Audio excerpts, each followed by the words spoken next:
아멘. 네, 할렐루야. 네, 이 새벽에 나오신 여러분들을 진심으로 환영합니다. 우리 옆에 있는 분들에게 이렇게 인사하겠습니다. 잘 오셨습니다. 네, 다시 한번 감기 조심하세요, 여러분. 네, 한번 인사하겠습니다. 예, 여러분 지난 금요일까지 우리 여호수아 마치고 이제 다시 이제 빌립보서로 시작하게 되었는데 첫 관문을 제가 끊었다는 마음에 잠이 안 오더라고요, 여러분. 첫 스타트를 어떻게 시작해야 될까? 어떻게 하면 여러분들이 빌립보서에 정말 다시 한번 관심을 가지고 또 하나님 말씀을 계속해서 할 수 있을까라는 생각에 잠이 오지 않았습니다. 그래서 예, 오늘 빌립보서 개관을 하면서 여러분들에게 오늘 본문의 말씀을 중심으로 하나님 말씀을 대언하기 원합니다. 여러분, 빌립보서는 많은 사람들이 선호하는 서신 중에 하나인데, 왜냐하면 바울이 이런 투옥과 같은 환경 속에서 기쁨의 메시지를 선포하고 있기 때문입니다. 그리고 매력적인 러브레터라고 어떤 주석가는 얘기하는데, 왜냐하면 이 빌립보서는 바울이 그리스도 안에 있는 많은 형제 자매들을 향해서 그의 따뜻한 마음과 감정을 표현하고 있기 때문입니다. 빌립보서의 저자는 제가 말씀드린 대로 바울입니다. 이 바울은 사도행전의 기록에 의하면 여러 번 감옥에 갇혔던 걸로 보이는데, 특별히 가이사랴에 2년 동안, 그리고 로마에 또 갇혀 있었고, 고린도후서 11장에 보시면 그보다 더 많이 감옥에 갇혔던 것으로 볼 수 있습니다. 아마 이 빌립보서는 바울이 로마 감옥에 갇혀 있을 때 빌립보 교인들을 향해서 쓴 서신으로 볼 수 있습니다. 아마 바울은 빌립보 교회가 그에게 보내는 여러 가지 선물과 그런 것들을 갖고 왔다가 돌아가는 에바브로디도 편에 그의 마음과 함께 여러 가지 권면들을 편지에 담았던 것으로 보입니다. 여러분, 빌립보 지역은 알렉산더 대왕의 아버지인 빌립 2세가 자기의 이름을 따라 명명했던 것으로 보이는데, 이후 주전 1세기 마렵에 로마의 식민지가 되었습니다. 빌립보 지역에는 제대한 많은 로마 군인들의 수가 상당했고, 많은 사람들이 대부분이 로마 시민권을 가진 사람들이 대부분이었습니다. 특별히 이 빌립보 지역에 세워진 빌립보 교회는 마게도냐에 세워진, 그리고 유럽 전체에 세워진 첫 번째 교회라는 점에서 선교학적으로 의미가 있습니다. 당시 마게도냐는 오늘날 그리스도 영토의 절반에 해당하는 북부 지역을 가리키는데, 이 빌립보 지역의 교회를 세운 사람은 아까 제가 말씀대로 다름 아닌 바울이었습니다. 그가 어떻게 빌립보 교회를 세우게 되었는가는 사도행전 16장 6절부터 15절의 말씀에 나와 있는데, 특별히 이 부분을 보시면 성령님께서 바울과 그의 일행이 아시아에서 원래는 비두니아로 동쪽으로 하나님 말씀을 전하고자 여행을 계획했는데 예수의 영이 허락하지 않은 거예요. 그래서 다시 무시아를 지나 드로아 지역으로 가는데, 그 지역에서 밤에 환상이 바울에게 보여서 마게도냐의 사람 하나가 자기에게로 와서 나를 도우라 라고 하는 그 환상 속에서 바울은 이 음성이 하나님께서 우리를 부르신 걸로 확신하면서 빌립보 지역으로 하나님 말씀을 전하게 됩니다. 제가 더 추가적으로 빌립보에 관해서 좀 더 설명을 드리자면, 빌립보는 여러 가지 자원이 풍부한 도시였습니다. 특별히 금광이 풍부한 도시였는데, 그래서 자연적으로 부유한 도시가 되지 않을 수 없었습니다. 여러분, 부자들이 많이 입는 옷, 자색 옷은 부자들이 많이 입었기 때문에, 특별히 루디아라는 사람이 옷감 장사를 했는데, 그가 그 옷감 장사를 통해서 얼마나 많은 많은 돈을 벌었는가를 생각해 볼 수 있습니다. 그러나 한편 이 빌립보 지역은 아까 제가 말씀드린 대로 로마 시민권자들이 많았고 또 군인들이 많았기 때문에 유대인들에게는 별로 호의적인 도시가 아니었습니다. 특별히 유대인의 법에는 유대인 남성 가장이 10명이 있는 곳에는 회당을 세우도록 하는 그런 법이 있는데 빌립보에는 당시에 회당이 하나도 없었던 것으로 보입니다. 그래서 처음에 바울이 복음을 전하고자 전략을 세울 때에 문밖의 강가에 모여 예배드리고 있는 유대인들을 향해서 복음을 전한 것이 바로 빌립보 교회가 세워지는 계기였습니다. 이때 루디아를 만나게 되었고 복음을 전했을 때 루디아가 마음이 활짝 열려서 그의 집으로부터 먼저 교회가 시작되었습니다.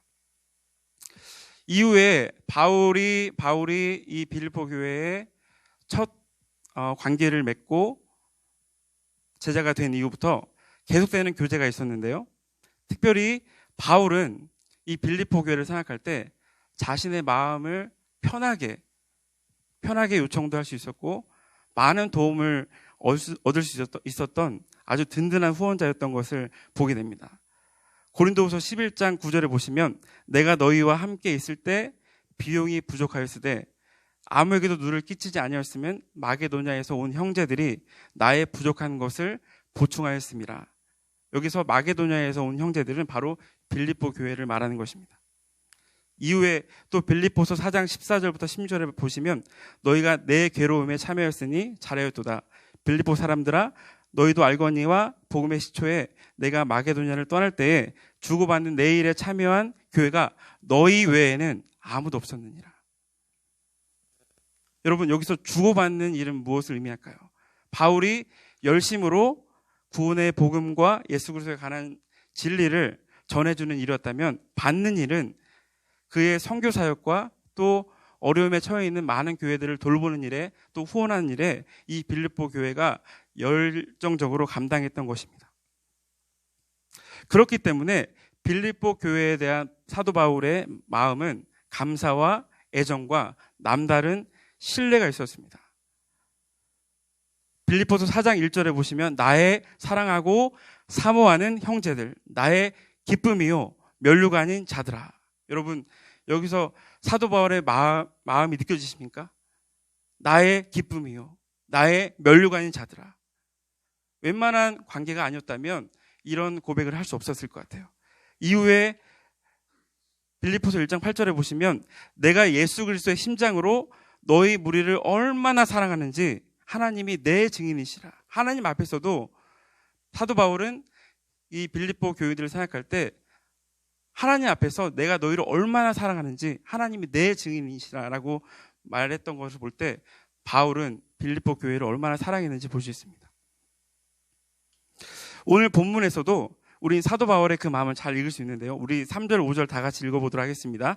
빌립보서 1장 3절부터 5절을 다 함께 읽어보도록 하겠습니다. 시작.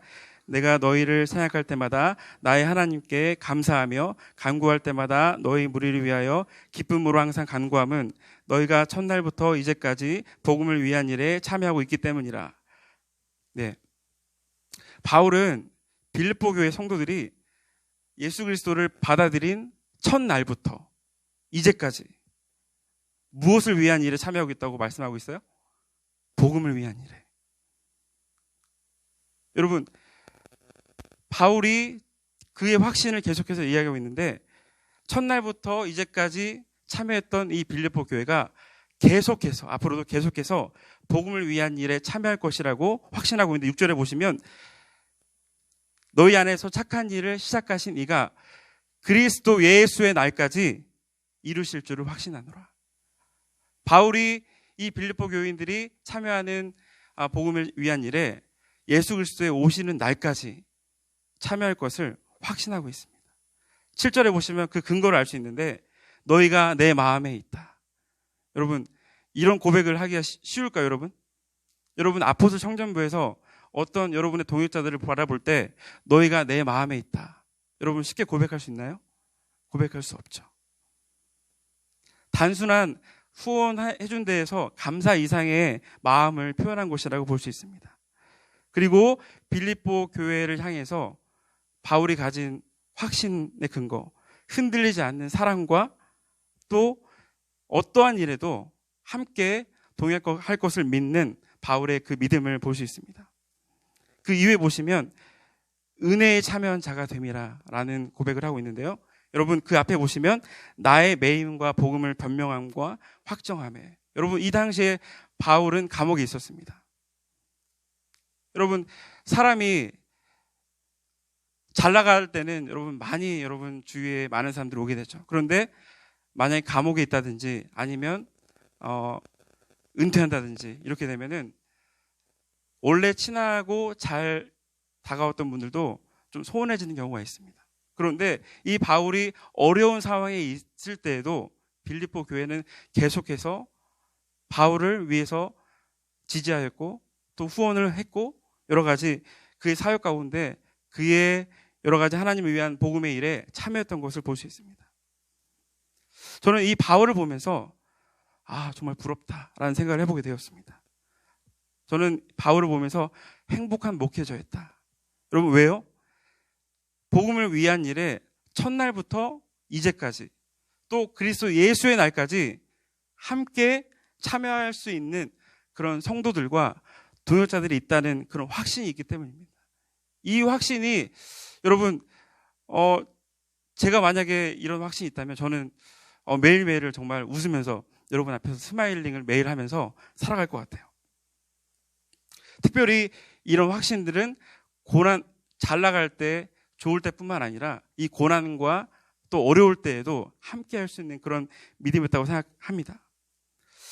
여러분, 우리 아포스는 어떻습니까? 제가 이번 10월 달은 우리 모든 사역자들이 리더를 세우는 일에 또 내년에 섬김이들을 세우는 일에 집중하고 있습니다. 그런데 안타까운 것은 여러분 많은 사역자분들이 여러분에게 또 사역을 요청을 하고 또 이렇게 권면을 해도 어떤 분들은 하루에 20통화를 했는데도 불구하고 다 거절당했어요. 그래서 어떤 교육자분들이 너무 마음이 아프다고 너무 힘들다고 그런 고백도 하는 것을 보게 되었습니다. 저 역시도 하루에 30번을 통화했을 때에도 한 명의 우리 청년부 지체들이 그런 요청에 응답하지 않은 그런 경우도 있었는데 정말 그날은 제가 마음이 정말 낙심되더라고요. 여러분의 사정이 이해가 됩니다. 물론 공부도 해야 되고 또 직장도 여러분의 또 미래를 위해서 준비해야 되는 것도 저도 압니다. 그렇지만 여러분들이 제가 그렇게 전화하고 여러분이 거절했을 때 정말 우리 아포슬의 교회의 현 주소를 보게 되는 것 같아서 마음이 정말 아팠습니다. 여러분, 우리가 이 아포슬 너무나도 크고 좋은 청년들이 많이 있지만 하나님 앞에서 그 덩치만 걷지 알맹이가 없다면 어떻게 될까요? 복음을 위한 일에 여러분들이 이렇게 무관심하고 요청하지 않는다면 우리 아포슬의 어떤 사역이 어떻게 진행될까요? 저는 이런 상황 속에서 마태복음 16장 25절 누구든지 나를 따라오려거든 자기를 부인하고 자기 십자가를 지고 나를 따를 것이니라. 이 말씀이 떠올랐어요. 저마다의 이유가 다 있습니다. 그렇지만 우리가 예수 그리스도의 일을 감당할 때에는 자기를 부인하고 자기 십자가를 지고 예수님 따를 때 부활의 생명력을 경험할 수 있고 여러분들이 그 모든 하는 일에도 하나님께서 은혜를 붙잡아 주세요. 여러분이 망할 것 같지만 여러분이 같이 공부도 하고 또 직장일도 감당하고 교회를 한다고 해서 여러분이 망하는 것이 아니에요. 하나님께서 은혜 팔을 붙드시고 함께 하십니다. 저와 여러분들이 저는 이제 양육기초를 하면서 저는 양육기초를 바라볼 때 저는 리더를 세우는 그런 과정이라고 생각하고 있습니다. 개인적으로. 그런데 이 양육기초를 여러분들이 많이 수료했다고 할지라도 여러분들이 만약에 리더의 어떤 섬김의 자리에 요청하지 않는다면 아마 제가 보기에는 이런 훈련의 과정들이 많은 풍성한 결실을 맺을 수 없다고 생각합니다. 저와 여러분들이 혹시 하나님의 일을 자신만의 열정으로 감당하지 않은지 한번 돌아볼 수 있기를 원합니다.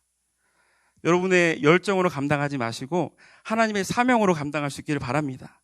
그리고 여러분들이 오늘 바울이 가진 확신처럼 그리스도 예수의 날까지 정말 복음을 위한 일에 여러분이 할 수 있는 한 최선을 다해서 감당할 수 있는 여러분 되시기를 바랍니다. 9절부터 보시면 바울은 빌립보 교인들을 위해서 기도하고 있습니다. 여러분, 왜 바울이 빌립보 교인들을 위해 기도할까요? 앞서 제가 말씀드렸다시피 바울은 빌립보 교인들을 너무 사랑하고 애정과 신뢰가 있었기 때문에 자연적으로 기도할 수밖에 없었을 것입니다. 어떤 주석가들에 따르면은 이 당시에 빌립보 교회는 많은 문제들이 있었다고 해요. 많은 연약한 부분들과 부족한 부분들이 있었다고 합니다. 아마 그래서 바울의 기도 속에 이렇게 염려하고 또 부족한 부분들을 하나님 앞에 기도하고 깨우치기 위해서 이런 기도들을 할 수 있었다고 생각합니다. 여러분 9절을 보시면 내가 기도하노라 너희 사랑을 지식과 모든 총명으로 점점 더 풍성하게 하사. 여러분 사랑이 있는데 사랑은 지식과 모든 총명으로 풍성하게 되어야 되는 것입니다. 여러분 빌립보 교회가 이 구절에 따르면 빌립보 교회가 사랑이 없는 공동체라고 보여줄 수 있습니다. 여러분 이 말이 모든 사람들이 사랑이 없었다고는 볼 수 없지만은 다만 전체적으로 볼 때 사랑의 공동체가 아니었다는 것을 짐작하게 하는데요. 빌립보서 4장 2절에 보시면 유오디아와 순두계라는 두 자매가 나타나게 되는데 이 두 자매를 볼 때 아마 빌립보 교회에 큰 갈등과 그런 분쟁들이 있었다고 생각이 됩니다. 여러분 이때 사랑은 모든 지식과 풍성으로 총명으로 풍성해져야 되는데 여기서 지식이라는 것은 예수 그리스도에 관한 지식을 말씀합니다. 여러분 빌립보서 2장에 다 아시죠? 예수님께서 하나님과 동등됨의 영광을 떠나서 이 땅에 오시고 마지막에 자신을 비워서 마지막에 십자가에 죽으시기까지 순종하셨던 그 예수 그리스도 사랑을 아마 바울은 염두에 두었을 것입니다. 여러분 이 예수 그리스도의 사랑을 깨닫게 될 때 저와 여러분들은 더 풍성한 사랑을 할 수 있을 것으로 믿습니다. 이 사랑은 어떤 사랑입니까? 서로 겸손하고 자신을 비우고 또 하나님 말씀에 순종해서 끝까지 인내함으로 사랑하는 것을 이야기합니다. 여러분 저와 여러분들이 교회 안에서 사랑한다고 하지만 자신의 의지적으로 사랑한다면 그것은 한계가 있을 것입니다. 그렇지만 예수 그리스도께서 나를 어떻게 사랑하셨고 이 원리에 비춰봐서 형제들을 사랑한다면 아마 저와 여러분들은 이 지식과 사랑을 지식과 총명으로 넘치는 풍성한 사랑을 할 수 있을 것이라고 믿습니다. 여러분 10절을 보시면 두 번째 기도장을 볼 수 있는데 지극히 선한 것을 분별하며 또 진실하여 허물없이 그리스도 예수의 날까지 이르기를 라고 기도하고 있습니다. 여러분 여기 지극히 선한 것이란 것은 무엇을 의미할까요? 지극히 선한 것은 특출난 것, 구별된 것, 특별한 것을 의미합니다. 여러분 어떨 때 우리 교회가 이 세상과 구별되어서 특별한 공동체라고 얘기할 수 있을까요? 여기 지극히 선한 것은 다양하게 해석될 수 있겠지만 아마 복음에 합당한 하나님 말씀과 또 그 복음으로 합당한 삶을 총칭하는 넓은 의미로 볼 수 있겠습니다.